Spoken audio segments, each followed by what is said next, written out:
Muy bien, muchachos, buenas tardes, ¿me escuchan? Buenas tardes, doctor. Sí, se le escucha. Ya, perfecto. Bueno, vamos a comenzar entonces la clase. ¿Ok? Muy bien, ¿logran ver la pantalla? Sí, Sí, doctor, se ve también. perfecto. Bueno, el tema de hoy es infecciones vaginales. ¿Ok? Es la primera clase que vamos a dictar de una serie de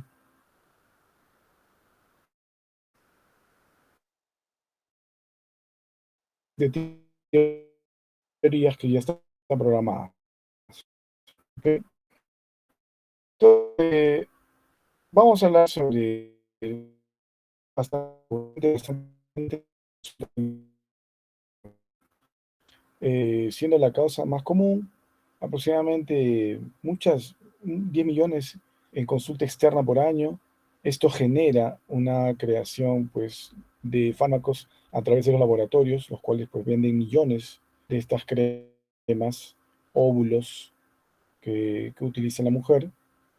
Casi 60% de las mujeres en toda su vida refieren haberla padecido. Y más del 70% tiene un autodiagnóstico y automedicación. ¿Ok? De los cuales por la recurrencia del caso, ya 34% reconocen síntomas. ¿Ok? Y un grupo muy pequeño reconoce síntomas de vaginosis. 34% de sintomatología de hongos y 3% reconoce síntomas de vaginosis. ¿Qué es la vagina normal? ¿Ok? La vagina normal es un órgano, es una estructura virtual, ¿ok? Que conecta la parte externa de los órganos genitales con la parte interna de los órganos genitales, que sería en este caso el cuello uterino. Es un órgano virtual, es un órgano hueco que se encarga durante el periodo de la copulación para la introducción del pene y el depósito del semen. ¿Ok? Esa es básicamente la función de la vagina. Pero la vagina pues es un lugar, es una mucosa, por lo tanto va a tener una producción de flujo vaginal, lo cual va a consistir en un exudado sérico que viene de la pared, ¿ok? Producción de flujo a través de las glándulas de Bartolino, del propio cervix, de la cavidad endometrial y de las trompas de falopio.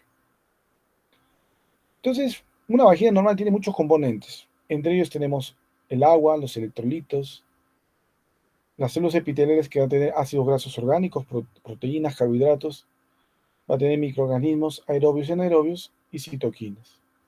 Todo esto en perfecta armonía. ¿Ok? Entonces, si nosotros vemos esta pirámide, las causas de secreción vaginal pueden ser por una vulvaginitis, porocándida, que es un tipo de hongos. ¿Ok? La cándida es un tipo de honguito, hay muchos tipos de cándida, ¿ok? Tropicalis, este, albicans, etcétera, etcétera. Vaginosis bacteriana, la cervicitis, la secreción no, que es normal, ¿ok? Hay una secreción normal, hay una secreción excesiva, tricomonas vaginales, etcétera, etcétera, etcétera. Entonces, no todos los flujos vaginales van a ser patológicos. Entendamos eso primero. Entonces, este órgano virtual, por así llamarlo, esta estructura, perdón, es una estructura, no es un órgano, es una estructura virtual, eh, tiene su mecanismo de defensa, ¿ok? Que son tres, que es la humedad, el epitelio y la flora vaginal. Y estas tres, estas tres formas de defenderse dependen mucho de los niveles de estrógeno. Las defensas de la mucosa genital, como estamos comentando, tenemos la humedad, importantísima, y cuando pues llega la etapa cuando llega la etapa de la menopausia, esto se va a ir perdiendo. La humedad tiene una superficie hidrofílica, ¿ok? Y tiene un gel espeso hidrofílico. La superficie hidrofílica está formada por glicocálix, ¿ok? Está formada por una capa de glucoproteínas y glucolípidos, revestidas por un componente epitelial. Las glicoproteínas que son células epiteliales en forma de copa. La otra forma de defensa es el epitelio. Tenemos la vagina, que es el ectocervix, y el epitelio escamoso estratificado. Hay una unión escamocolumnar, ¿okay? Que puede formar un ectropio o un entropio. Y tenemos el endocervix, y el epitelio columnar simple. Hay en una fase secretoria aproximadamente una capa de 20 células, y en la fase proliferativa una capa de 40 células. Entonces, el epitelio es otro mecanismo de defensa de la mucosa genital. Luego tenemos la tercera defensa, que es la flora del tracto genital femenino, los cuales están conformados por lactobacilos, estafilococcus epidermidis, difteroides, streptococo, proboleta, bacteroides, ureoplasma, etcétera, etcétera. ¿Ok? Eh, Todo esto, como les vuelvo a repetir, en una constante armonía, ¿no? No puede haber mucho más que unos y no puede proliferar mucho más gérmenes que otros. Los lactobacilos cumplen una función muy importante en digamos, en esta equidad de la flora. Conjunto a eso, el pH vaginal. El pH vaginal, que va a regular el crecimiento de esta flora. El pH vaginal siempre es ácido, porque nunca es básico. Dentro del establecimiento y mantenimiento de la flora vaginal normal, tenemos a las células vaginales con glucógeno, que tienen su actividad enzimática celular, van a tener una producción de glucosa 6-fosfato. La reproducción del lactobacillus, como les mencionaba, va a liberación de H2O2, ¿ok? También libera lactacidina, acidolina y lactacin B. Producción de ácido láctico, que hace que el pH se mantenga entre 3.5 a 4.5, por lo cual genera una dificultad de reproducción de otras especies. Básicamente eso. La composición del contenido vaginal normal, del origen trasudado de la pared vaginal y del moco cervical, el aspecto y características es un claro B menor de 4.5, y la celularidad, perimorfo nuclear, es menos de 10 por campo, en un aumento de 400, y leucocitos no agrupados. Células epiteliales con bordes enteros y sin halo perinuclear. Esto es lo que se encuentra en un examen de microscopio, lo que tiene que tener una composición, una vagina normal, ¿ok? Una secreción normal. ¿Hay factores asociados al cambio del ecosistema vaginal en la edad fértil? Sí. Va a haber factores que van a ser factores que van a coadyuvar, ¿ok?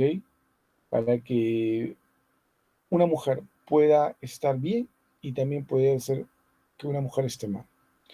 Entonces, y estos son la higiene, el uso de dispositivos intrauterinos, tampones vaginales, uso de la copa menstrual. Actualmente es muy usado por las chicas, ¿no? Por un tema de cuidado, de usar el medio ambiente, de no usar también de tema de gasto, de usar las famosas toallitas. Uso de ropa ajustada, sobre todo la ropa que no es totalmente de algodón y que tienen componentes, por así llamarlo, que son sintéticos. Entonces, lo recomendable es siempre usar ropa de algodón, ¿ok? Generalmente la ropa que tiene encaje es un material sintético que genera calor. Pacientes que tienen problemas a nivel del sistema inmune, como la diabetes o uso de algunos medicamentos inmunosupresores, corticoides, antibióticos sistémicos, trastornos hormonales, ¿ok? El líquido seminal puede alterar también el ecosistema vaginal normal. Muy frecuentemente aquí en el Perú, bueno, y como en otros lugares, el uso de saunas, piscinas, ¿ok? También playa, pueden generar un cambio del ecosistema vaginal. Importancia del diagnóstico y tratamiento de infecciones vaginales y cervicales. ¿Por qué es importante tratarlas? Las vaginosis bacterianas pues pueden conllevar a una inflamación pélvica, a una ruptura prematura en membranas, en el caso de pacientes gestantes. Con ende puede llevar también a una coriomionitis, que es infecciones de las membranas amnióticas en el embarazo, parto pretérmino, endometritis, infecciones postoperatorias, que sea más susceptible a una paciente al contagio de HIV, las tricomoniasis, infecciones postcesáreas o abortos, parto pretérminos, RPM, que es ruptura prematura de membranas, infecciones post-histectomías, también que sea mucho más fácil el contagio de HIV, ¿ok? Entonces, como ustedes pueden ver, en la importancia de tener, por ejemplo, abajo vemos pues Clamidia trachomatis, Neisseria gonorrhoeae.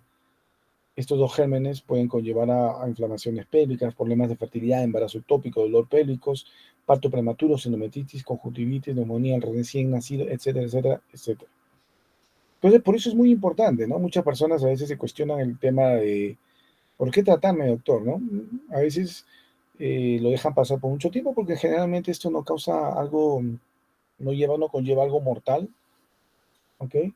Si es que la paciente podría tener de repente un problema de una inflamación pélvica donde se compromete alguna trompa con algún tipo de materia y hace un biosalpings, podría comprometer la salud de la mujer y de repente llevar a un cuadro séptico. Pero por lo demás, son problemas que van a ser factores para otros problemas más grandes. Entonces, si una paciente tiene herpes, para ver si tiene, el bebito puede tener un problema de herpes neonatal, papilomavirus humano, que es un factor importantísimo para la génesis del cáncer cervical, sífilis, puede conllevar a bajo peso al nacimiento del bebé, parto prematuros, abortos, antimuertos, restricción del crecimiento uterino y problemas con HIV. Microscopía del flujo vaginal normal cuando hace en el examen en el fresco.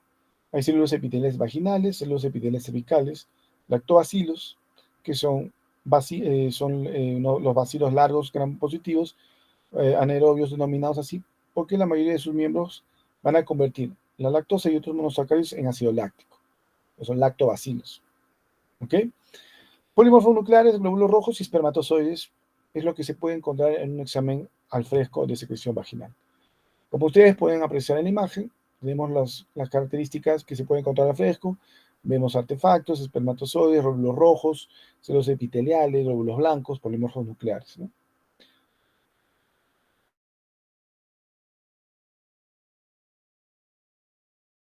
Esto es lo que podemos apreciar en una lámina, en un flujo, por ejemplo, los lactobacilos. Vemos unas pequeñas imágenes en forma de bastones alargadas, ¿ok? Entonces, que es parte de la flora normal de la vagina. Acá también vemos con una tinción los epiteliales, hay polimorfos y también vemos los lactobacilos. Frecuencia de la vulvovaginitis, ¿ok? Vamos a hablar entonces, en este caso, de tricomonas vaginales, ¿ok? Infección causada por esta. Entonces, la tricomoniasis vaginal, ¿ok? Es un problema que va a hacer por transmisión por vía sexual. Se asocia a otra ITS, acá hay una corrección, perdón, ITS, ¿ok? Como la gonorrea y la clamidia. Y hay infecciones de origen endógeno, como la vaginosis bacteriana. En el varón puede provocar uretritis,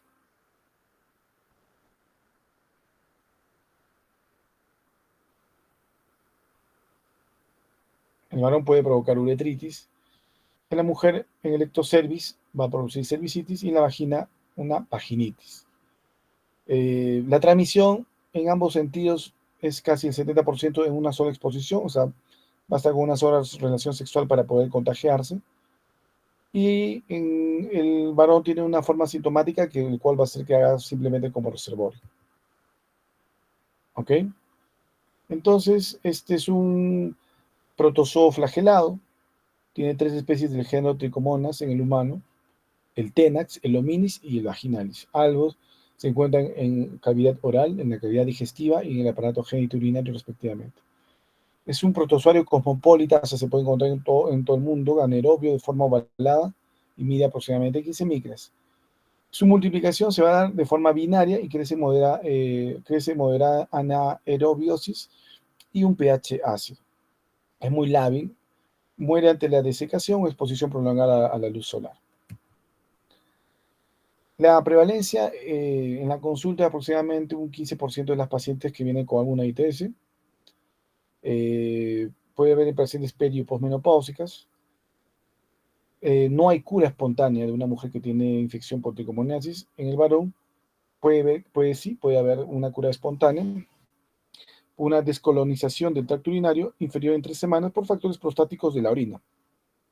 Las secreciones prostáticas pueden ayudar a la cura espontánea en el caso del varón. Tricomoniasis en las ITS, que más se asocia a otra ITS, ¿ok? Es la ITS que más se asocia a otras ITS. Morbidad en relación a la asociación de vaginosis bacteriana. La clínica, 50-90% de mujeres son asintomáticas. Eh, Se va a presentar de acuerdo a las manifestaciones, de acuerdo a la cantidad del inóculo. Tiempo de incubación entre 3 y 28 días. Esto va a deber a muchos factores, factores vaginal, cómo está el pH, cómo está el sistema inmune, la edad de la paciente, los cuidados, la higiene. Entonces, incubación entre 3 y un mes. Síntomas, fluja vaginal, síntomas a nivel de zona vulvar, puede haber ardor, prurito, quemazón, síntomas urinarios, dispareunia y dolor pélvico. Dentro de los signos que uno puede visualizar, secreción genital amarillenta con burbujas, abundante y de mal olor, fétida. Característico esto de la secreción con burbujas. Eritema vulvar con o sin escoriaciones y presencia de cervicitis maculosa o puntos rojos.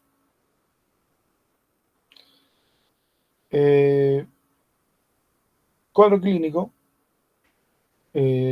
flujo vaginal aumentado, amarillento, mal olor, disuria, 50% asintomáticas.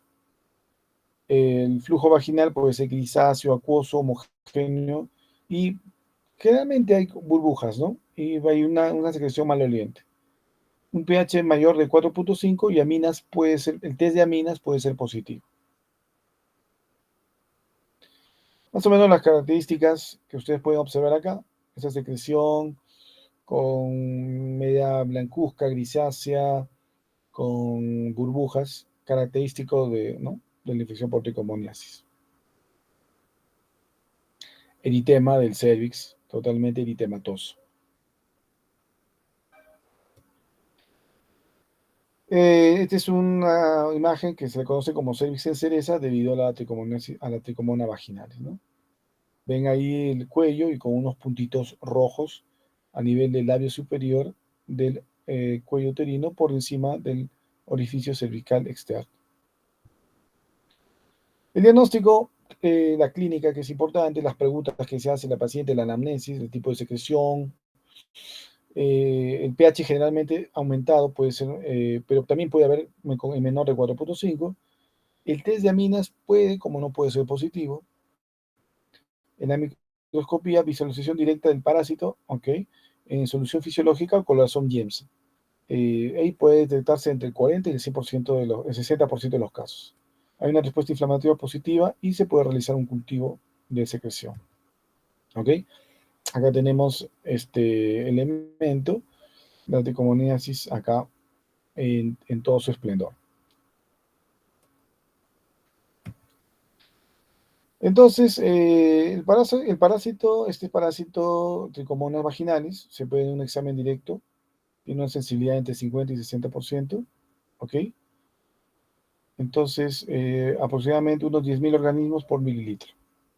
Acá los vemos pequeños, acá.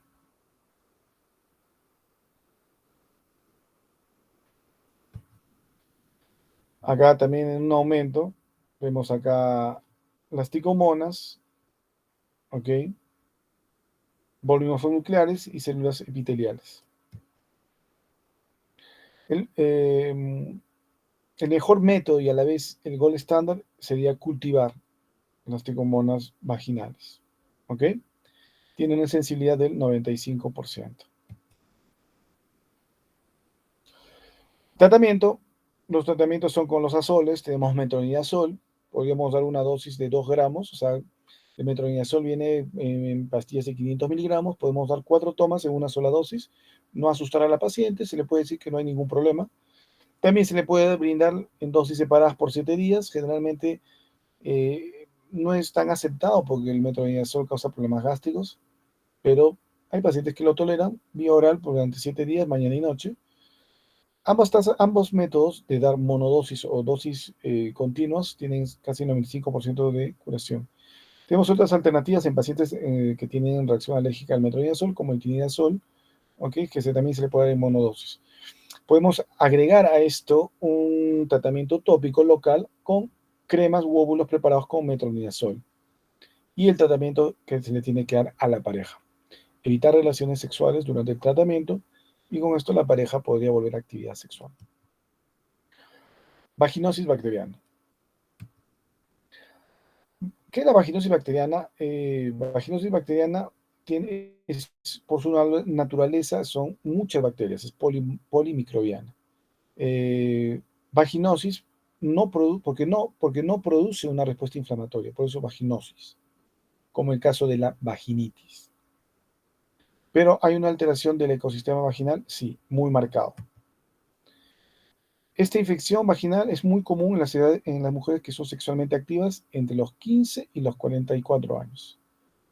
Se encuentra esto en consultorios, clínicas, consultorios privados, hospitales, se puede encontrar en mujeres embarazadas, muy frecuente. La fisiopatología disminuye los lactobacilos, con eso la producción de H2O2, su acción protectiva va a disminuir, con lo cual la Gardnerella vaginalis o Gardnerella vaginalis, el micoplasma y algunos anaerobios empiezan a aumentar, ¿ok? Con lo cual van a llevar a degeneración celular, ¿ok? Va a haber una descarga vaginal, va a haber liberación de aminopeptidasas y descarboxilasas, con los cuales van a alterar el pH se va a elevar, ¿ok? Y los anaerobios van a generar aminas que generalmente son la putrescina y la cadaverina, que le dan ese olor característico eh, de un olor a podrido, a un olor a pescado, ¿no? ¿Ok? Cuadro clínico, síntomas, secreción vaginal moderada, homogénea, mal olor. En el examen hay un flujo vaginal grisáceo, homogéneo, de baja viscosidad, eso es importante, no son tan viscosos, son un poco más resecos, hay poca cantidad y el olor a pescado, que es característico. Entonces, una persona que refiere que tiene olor a pescado es porque están generando esas aminas, ¿no? Por la secreción y el contagio de estas bacterias. El pH es mayor de 4.5 y el test de aminas es positivo en este caso.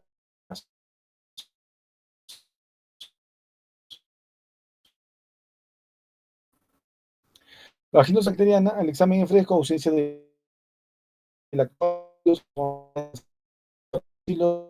o en cantidad, cocobacilos gram negativos, mobiluncus, bacilos tipo coma, gram negativos, y el test de aminas es positivo, como el test de aminas, y descartar Neisseria gonorrea y Clamidia trachomatis, que es importante en este caso de las vaginosis bacterianas, que pueden convivir también, sí, pueden convivir ambas. El test en fresco, pues vemos las células CLU, ¿ok? Que es una característica importante en el examen en fresco. El diagnóstico, tenemos los criterios de Amself, ¿ok? Por lo menos 4 de los criterios que se mencionan a continuación: secreción lechosa homogénea, generalmente no tan grumosa, pH mayor de 4.5, un test de amina positivos y presencia de células CLU o células guía. 3 de 4 de los criterios nos hacen el diagnóstico de vaginosis bacteriana. No existe ningún marcador clínico único para vaginosis bacteriana.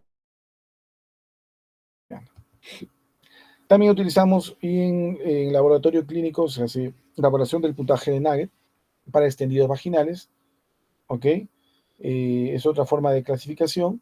Si tenemos un puntaje mayor de 7, lo catalogamos como vaginosis bacteriana. Entonces vemos presencia de Gardnerella, Lactobacillus o Mobiluncus. Se fuma el puntaje y de acuerdo a eso, pues si tiene más de 7 puntos, entre 7 y 10, vaginosis bacteriana. ¿Ok? Entonces, esta es una forma interesante de cómo la concentración bacterial en la zona vaginal, ¿ok? Al aumento de la Gardnerella, los lactobacilos bajan y los anaerobios también comienzan a subir y alteran el pH vaginal. Se vuelve un pH más básico. ¿Ok? La secreción vaginal es una secreción característica, es lechosa, no y poco grumosa, como si fuera un engrudo, como si fuera una secreción, eh, ah, como que fuera una pequeña avena en poca cantidad, ¿ok? Es lechosa, eh, blanca grisácea, se encuentra generalmente a nivel, puede encontrarse a nivel de introito. El olor es muy característico. En algunos textos lo van a encontrar como apariencia de vaso de leche. Es una secreción que generalmente tiene este olor característico, ¿ok? Y se remueve fácilmente con una torunda, ¿ok? Entonces acá tenemos la Gardnerella vaginalis o Gardnerella vaginalis y el Mobilucus curtisi en forma de coma, acá. El tratamiento de la vaginosis bacteriana, pues más del 85% efectivo es el metronidazol nuevamente con 500 miligramos cada 12 horas por 7 días y puede utilizarse también la clindamicina en crema o también el metronidazol en crema al 2%. eh, no hay ningún problema, se puede combinar ambas terapias. Eh, Menos efectivo dar solamente una monodosis, 50-60% de efectividad. Clindamicina, 300 miligramos oral cada 12 horas en óvulos se puede dar cada 24 horas por 3 días. ¿Ok? Entonces, se hacen siempre estudios comparativos entre el metronidazol en gel, el metronidazol en óvulos, y se llegó a la conclusión de que el metronidazol en Nystatin en óvulos eran más eficaces que el gel del metronidazol. Entonces, las relaciones sexuales sin protección fue causa de la repetición del cuadro clínico luego de la curación. Generalmente esto es en casi todos los casos de pacientes que tienen problemas de vaginosis bacteriana, eh, la causa de recidiva, como en otras patologías, es la reinfección por la pareja. Vamos a ver candidiasis. ¿Ok? La candidiasis vaginal, hay 3 subpoblaciones de mujeres y esto es importante determinar. Las mujeres que nunca desarrollan síntomas en toda su vida, a pesar de que tienen colonizada durante años la, la cándida, en este caso productora de la candidiasis vaginal, aquellas que tienen episodios aislados y aquellas que son recurrentes, que tienen 3 o 4 episodios en el año. ¿Por qué es importante diagnosticar, o sea, entender estas poblaciones? Porque el tratamiento es muy diferente para cada una. 75% de las mujeres tienen un episodio y 40 a 50% de las mujeres 2 episodios en su vida. Prevalencia de colonización asintomática varía del 10 al 15%. Y 5% de mujeres que presentaron un episodio de candidiasis vaginal desarrollan candidiasis vaginal recurrente, que digamos que es la situación más complicada de tratar. ¿Ok? Hay un delicado equilibrio entre la cándida, la flora cérico-vaginal y otros mecanismos de defensa del sistema vaginal.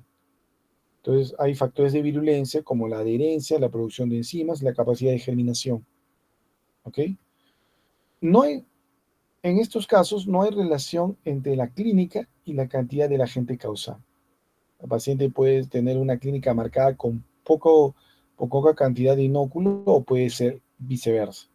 Puede tener mucha cantidad de inóculo y poca relación clínica. Como conversamos al principio, la candidiasis vaginal, tiene la candidiasis, este tipo de honguito tiene casi 154 especies de cándidas que están involucrados en patología humana. 10 están involucradas en la patología humana. En este caso tenemos la albicans, la tropicalis, la parapsilosis, la kefi, la crusei, la gravata, etcétera, etcétera, etcétera. En este caso, nosotros nos centramos en el tratamiento de Candida albicans. Que puede haber colonización de otras cándidas, definitivamente sí. En el caso de una paciente que hace recurrencia, tendría que hacerse un cultivo para ver a qué nos estamos enfrentando. Factores predisponentes, el embarazo. En el embarazo digamos, un momento crucial para el desarrollo y el aumento y proliferación de la cándida. Aumenta la colonización vaginal, aunque hay episodios de candidiasis vaginal. Entonces, lo que va a suceder es que los estrógenos incrementan la adherencia de la cándida al epitelio vaginal. ¿Ok?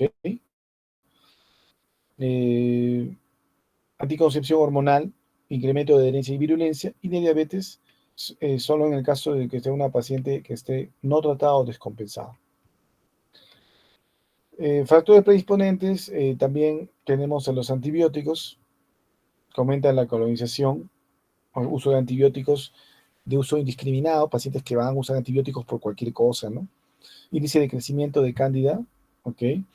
Este va a inducir el crecimiento de la cándida, elimina la flora protectora. La lactobacillus inhibe el desarrollo de cándidas por interferencia bacteriana, o sea, interfiere. La interferencia bacteriana evita que la cándida pueda desarrollarse, porque hay una competición de nutrientes. Entonces, cuando una persona toma antibióticos de manera indiscriminada, altera la flora vaginal normal, por ende la cándida puede aumentar mucho más frecuentemente. Pacientes con inmunosupresión, pacientes que utilizan corticoides, pacientes con enfermedades crónicas. Otro factor predisponente importante actualmente, pues muchas mujeres por el tema de la moda utilizan ropas muy ajustadas o ropas que no son de algodón, ¿no? Ropa interior que tiene mucho material sintético, casi el 80% es sintético y 20% algodón. Debería usarse prendas netamente de algodón. Ropas que están muy ajustadas, ¿ok? Que nos generan una adecuada ventilación de la zona genital.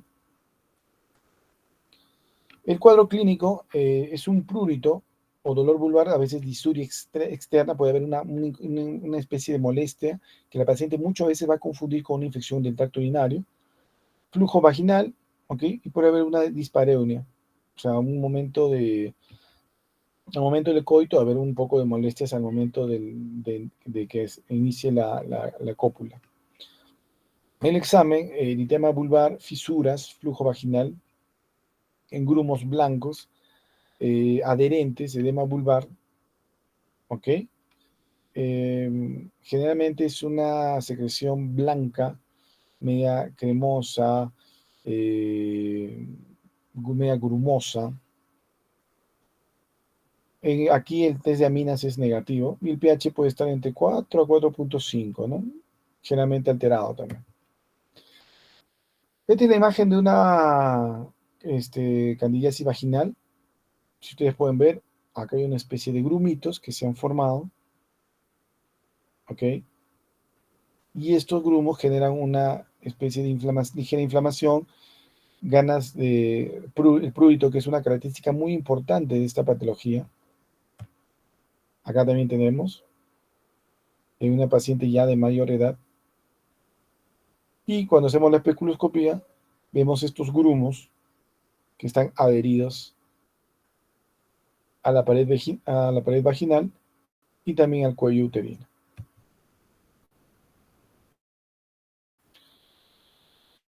En el examen de laboratorio de la candidiasis tenemos el examen en fresco, que se va a encontrar pseudohifas, tiene una sensibilidad de 40-60%, el examen de fresco más CoH al 10%, pseudohifas una sensibilidad de 70%, en una nutrición gram, pseudohifas y esporas, su sensibilidad aumenta 65-68%, el cultivo de agar saboraud solo en mujeres asintomáticas con microscopía que es no concluyente, en este caso se podría hacer en este cultivo, y si es recurrente pedir glicemia para descartar inmunodeficiencia, ¿no?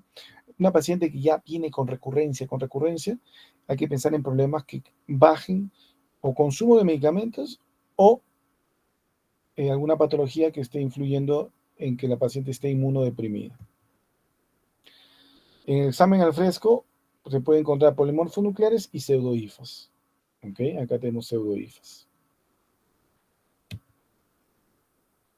Acá también, pseudohifas. Aquí, parece una ramita. Entonces, el examen en fresco nos va a dar pues una visión general. Si el laboratorista clínico puede encontrar las pseudohifas o esporas de cándida, lo va a mencionar acá. ¿Ok? Candida albicans, pseudohifas. ¿Cuál va a ser el tratamiento? El tratamiento local, ventajas. Vamos a tener concentraciones elevadas a nivel tópica, alivio precoz de las molestias. ¿Ok? Se puede administrar durante el embarazo. Lo recomendable no en el primer trimestre y durante la lactancia. Se puede utilizar en pacientes con diabetes, sí, menor riesgo de efectos adversos. ¿Cuáles serían las desventajas? Este excipiente de algunos preparados puede exacerbar la sintomatología. Esto es muy importante cuando ustedes en un momento receten o den a algún familiar o cuando ya tengan pacientes y les den el preparado, puede generar un ardor que la paciente o sus familiares le van a decir que es como que le hubieran echado ají. Esto se debe porque hay excipientes que pueden generar una reacción con el epitelio que se encuentra lesionado. ¿Ok? Y bueno, las desventajas también que hay unas personas que no saben cómo aplicarse. Generalmente estas cremitas vienen con un aplicador plástico, como si fuera una especie de jeringa, donde muchas veces se pueden hacer daño. Hay que explicarle bien cómo es el uso. Hay tratamiento sistémico. ¿Cuáles serían las ventajas? Buena disponibilidad por vía oral, fácil posología, preferencia en muchas mujeres, uso durante la menstruación, cosa que no se puede utilizar las cremas en el otro caso. Las desventajas, posible aparición de efectos adversos, interacción con algunos medicamentos que la paciente puede estar tomando. Los tratamientos sistémicos como locales disponibles actualmente tienen eficacia clínica y micología similar. Actualmente lo que nosotros hacemos es combinar tanto el tratamiento vía oral como el tratamiento tópico. Tenemos muchos antimicóticos, ¿ok? Tenemos nistatina, tenemos fenticonazol, ¿ok? Entonces, tenemos muchos tratamientos para poder dar nosotros y combinarlos. Tenemos, en el caso del tratamiento, podemos usar también clotrimazol, tenemos fluconazol, butoconazol, ¿ok? Y eso, bueno, depende de lo que la paciente ya usó, depende de si tiene una paciente a repetición, si es una paciente que recién tiene el primer episodio, si es una paciente con recurrencia, ¿ok? Entonces, de acuerdo a eso, nosotros vamos a ir combinando algunos medicamentos y cambiando con los que ya usó, pidiendo cultivos para ver si esta paciente tiene de repente ya ya ha hecho resistencia a alguno de estos medicamentos antimicóticos. Los consejos generales: evitar irritantes locales, algunos productos perfumados. En el caso de los jabones, la recomendación es usar un jabón neutro, un jabón que no tenga productos químicos. Con los jamonecitos para bebés sería una opción interesante. Evitar ropas sintéticas, usar ropas totalmente de algodón y evitar que estén ajustadas, ¿ok? Las terapias tópicas y orales, como les mencionaba, tienen una alta tasa de curación y preparados con nistatina, también entre 70 y 90% de la curación. ¿Ok? En el embarazo, la colonización es asintomática, es la más frecuente. Las candidiasis sintomáticas más prevalentes durante el embarazo es muy frecuente, la candidiasis. Se recomienda tratamientos con azoles tópicos. Tratamientos más largos pueden ser necesarios. Y la terapia oral no se le puede dar en pacientes que están gestando. El compañero sexual, no hay evidencia que soporte que el tratamiento de compañeros sexuales o hombres no es necesario en este caso, ¿no? Dar un tratamiento al compañero sexual. El seguimiento, paciente que viene por recurrencia, el tratamiento puede ir de entre 2 a 6 meses. ¿Ok? Claro que el tratamiento se va espaciando, ¿no? Se da primero 15 días diario, luego se da 2 veces o 3 veces por semana, luego se establece 2 veces por semana, se da tratamientos vía oral que son una vez a la semana. Hay que evitar todos los factores que pueden coadyuvar a que esto se presente, evitar ropa ajustada, ropa algodón, evitar saunas, piscinas, relaciones sexuales, evitar cosas que cambien el pH, la mucosa como el limón excesivo, los cítricos, el café, fumar. Hay que encontrar qué es lo que está ocurriendo porque esta paciente está haciendo recurrencia. ¿Ok?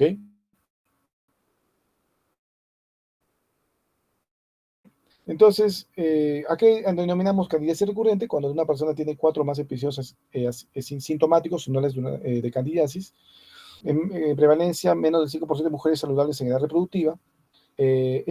La patogénesis es poco entendida, pero tenemos que excluir diabetes, asociación con cunnilingus reciente, inmunodeficiencia, corticosteroides, uso frecuente de antibióticos, ¿ok? O sea, tenemos que ver si hay algún contribuir al tema de la patogénesis. Entonces,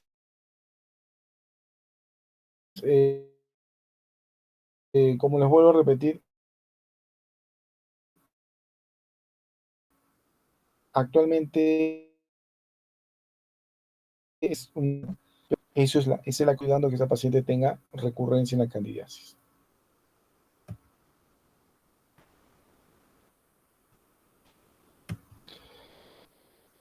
Cuando nosotros tenemos pacientes con vulvovaginitis premenárquica, tendremos que ver si la etiología es no infecciosa o es infecciosa. Si es no infecciosa, tendremos que ver si la paciente tiene alérgenos, tiene algunos químicos que están causando, unos agentes físicos, intestinales, enfermedades sistémicas, dermatológicas, alteraciones congénitas, alteraciones urológicas.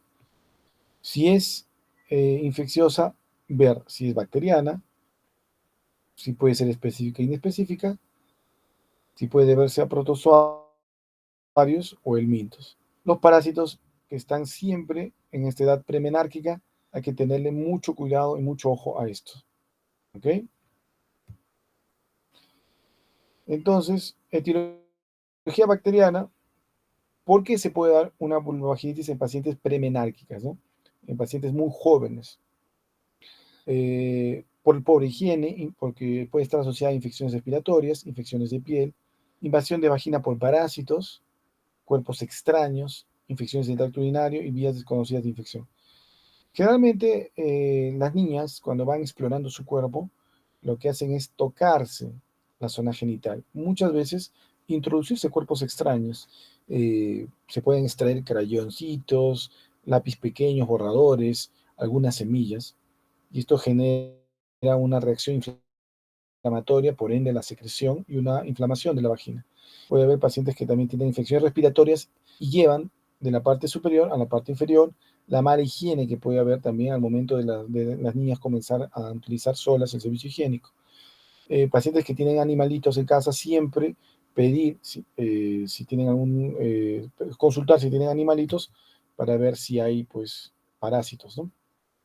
Tenemos la etiología bacteriana, Haemophilus vaginalis, Streptococo, Corynebacterium, Neisseria meningitidis, Neisseria zika, Diprococcus, Shigella, Clamidia y Microplasma. En el caso de protozoarios tenemos a las tricomonas, amebas u otros. Y el Mintiasis, Enterobius vermicularis. ¿Ok? Agentes físicos, arenilla, microtraumas, calor. Agentes químicos, jabón, medicamentos, factores neurogénicos. Agentes alergénicos, ropa de nylon, medicamentos, otros alérgenos o factores neurogénicos. ¿Okay? Siempre, haciendo un pequeño paréntesis, pensar que en estos casitos siempre puede ocultarse el tema de violencia sexual. Se han visto en las láminas anteriores, se está encontrando clamidia o algunos agentes que son propios de una ITS. Entonces, es muy delicado siempre abordar a una paciente muy joven, una niña que tenga estos problemas, porque hay que verlo también y descartar un tema de violencia sexual. ¿Ok? Vaginitis perimenárquica, 70% de los casos se debe a una mala higiene, porque las niñas se limpian eh, utilizando el papel de atrás para adelante, arrastrando con esto materia fecal hacia la zona vaginal. ¿Y qué cosa tiene la bacteria fecal? Tiene el E. coli, ¿no? Es una mala técnica de higiene que se va a encontrar una secreción purulenta, hiperemia de genitales y un disconfort, una molestia que va a referir la niña. ¿Ok? Entonces, eso se corrige con una buena, se tiene que enseñar bien, una buena higiene vulvar ano, hay que enseñarles bien a las niñas cómo hacer su correcto aseo y correcta limpieza después de ocupar el baño.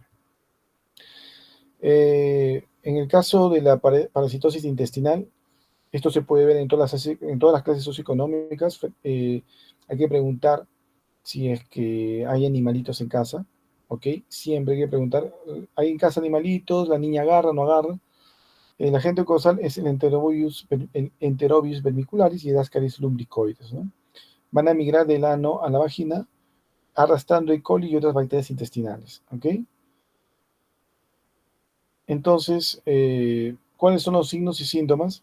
Hay una inflamación moderada del introito, secreción vaginal recurrente, amarillenta, generación de dolor, incomodidad, prurito, de predominio nocturno. Generalmente la niña se rasca en la noche y aparece en la mañana con algunas heridas, algunas llagas. ¿Ok? Vaginitis y proctitis, hiperemia vulvar. ¿Cómo hacemos el diagnóstico? Se le solicita a una paciente que sospechan a una niña que hay parásitos, se pide un parasitológico seriado y el test de Graham, que consiste en la colocación de una cinta a nivel de la zona perineal y alrededor del ano para ver si hay migración de parásitos y depósitos de huevos de estos durante la noche. ¿Ok? El tratamiento se hace con nitazoxanida, ¿ok? O con algún otro antiparasitario, dependiendo de lo que se puede encontrar. En el caso de vaginitis por amebiasis, el enteomeba histolítica pasa de la región anorrectal a la vagina. En este caso de la amebiasis vamos a encontrar descargas serosanguinolentas, paredes vaginales rojas y dolorosas, lesiones ulcerativas de base indurada, compromiso cervical y de útero. El diagnóstico, presencia de la enteomeba histolítica en el exudado vaginal o en una biopsia, y el tratamiento con metronidazol. En el caso del cuerpo extraño, hay porcentaje que se introduce un cuerpo extraño, como les digo, cuando están pues analizando, están en el proceso de aprendizaje, están tocándose la zona genital, puede haber introducción de algún cuerpo extraño, ¿no? Pero la característica de la sintomatología va a ser con una leucorrea hematopurulenta, que puede ser fétida, ya con un olor un poco más profundo, que puede dar y por semanas, y va a haber una inflamación crónica hasta no retirar el agente causal. Se puede, se puede evaluar a través de esto de una palpación rectal, con una placa, ¿ok? Y el tratamiento es la extracción del cuerpo extraño y higiene, y en algunos casos que ya puede haber algún tipo de lesión, la antibiótico-terapia ocasional. Entonces, creo que esto es todo, muchachos. Sí, muy bien. Entonces, hay un tema